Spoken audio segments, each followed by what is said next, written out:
And according to some former players, there's one thing that could hold him back. He says the buzz around Scouts leading up to Pro Day was that he was too slow, not strong enough. The Sevier County football team stepped on this field this offseason without most of their starters from last year. Tennessee softball schedule is heating up with matchup against a fully loaded SEC, but it's senior pitcher Aaron Gabriel who has been on fire for the Vols. So today he chose to not only show what he could do, but prove them wrong. Former Tennessee star and current Miami Heat guard Josh Richardson was named the Eastern Conference Rookie of the Month for March.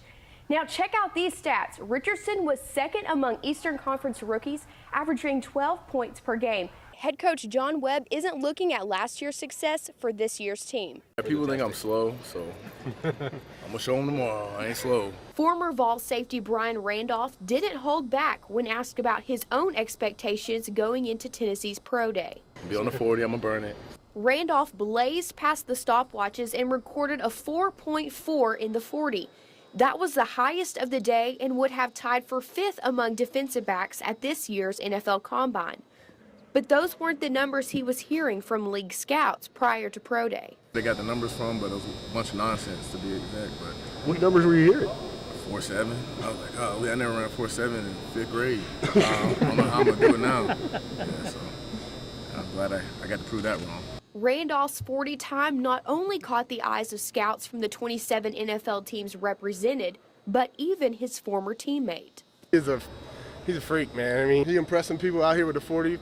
Some people thought he was slow. For him to do that and come out and run that 4.4 and talk all that smack and back it up, the kid's got it. Speaking of talk, Randolph said people thought he didn't have the strength to record 30 reps on the bench press. Well, he got that.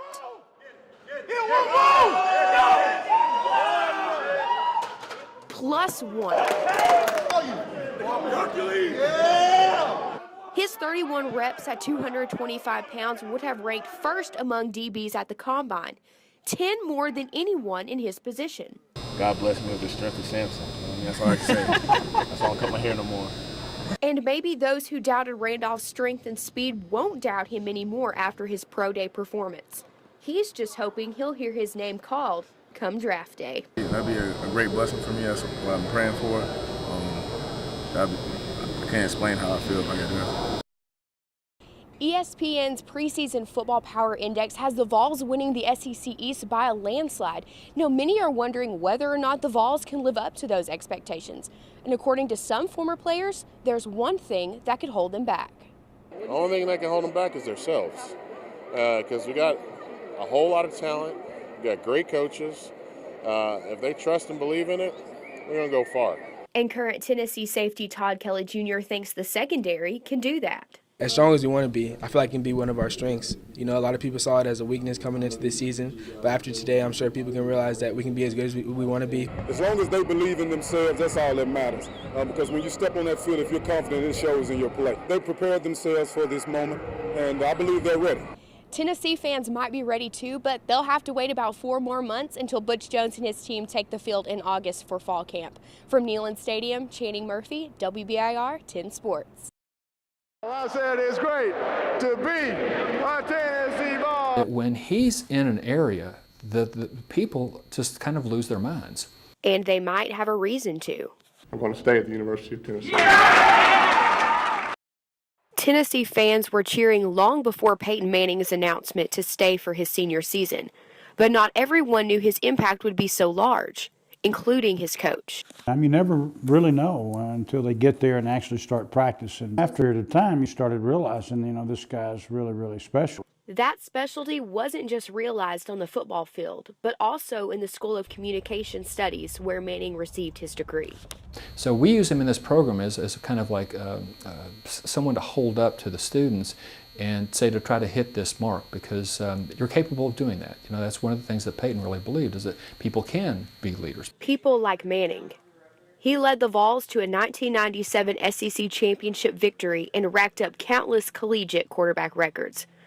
Although Manning never won a national title, his contribution to the 1998 championship didn't go unnoticed. I often said we didn't win a national championship with Peyton, but won a national championship because of Peyton. The trophy case might be missing the crystal ball if not for Manning.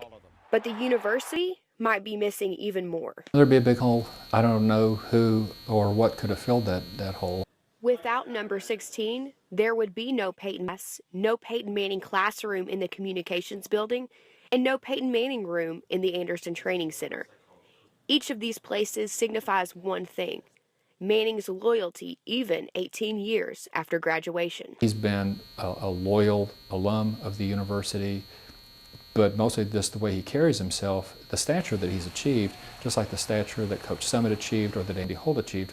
I think it would be really impossible for someone else to come in and replicate that, at least not easily. Manning didn't just give the University of Tennessee 4 stellar years of football excellence. He gave Vol Nation a reason to be proud of its university. He's very much a bonding force for the state of Tennessee. Everybody takes great pride in having Peyton as one of our own. For UT Today, this is Channing Murphy reporting.